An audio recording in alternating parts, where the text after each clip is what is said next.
अमेरिकेचे राष्ट्रपती Donald Trump यांनी जाहीर केलं की भारताचा अमेरिकेसोबत करार झालाय आणि या करारानुसार अमेरिकन सरकार आता भारतावर 25% नाही तर 18% टेरिफ लावणार आहे. याचा अर्थ असा आहे की भारतामधून एखादी वस्तू जर अमेरिकेमध्ये विक्री करता गेली तर त्या वस्तूवर अमेरिकन सरकार 18% टॅक्स लावेल, पण त्या बदल्यात अमेरिकेतली एखादी वस्तू जर भारतामध्ये आली तर त्यावर भारत सरकार फक्त 0% टॅक्स लावणार आहे. मग मी विचार करतोय की अमेरिकेमधून भारतात काय येतं, पण हे विचार करायच्या आधीच अमेरिकेच्या कृषी मंत्री ब्रूक रोलिन्स यांनी जाहीर केलं की मोठ्या प्रमाणावर कृषी माल हा भारतामध्ये निर्यात केला जाईल. काय कृषी माल अमेरिकेमधून भारतात येतो?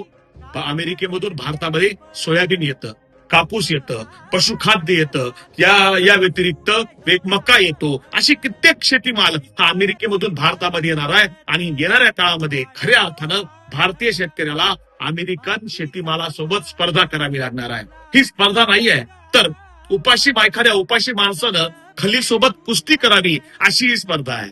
याचं कारण असं आहे की अमेरिकेतल्या शेतकऱ्यांकरता तिथल्या सरकारनं अनेक सबसिड्या जाहीर केल्यात. काही काही पिकांवरती 50% सबसिडी आहेत. त्या ठिकाणी पीक विमा मोफत आहे, वेगवेगळ्या प्रकारची हवामानाची साधनं आहेत आणि अनेक सबसिड्या देऊन तिथला शेतकरी समृद्ध करायचं काम तिथल्या सरकारनं केलंय. या व्यतिरिक्त भारतातली परिस्थिती काय आहे? भारतातला शेतकरी हा आत्महत्येकरता दोर शोधतोय.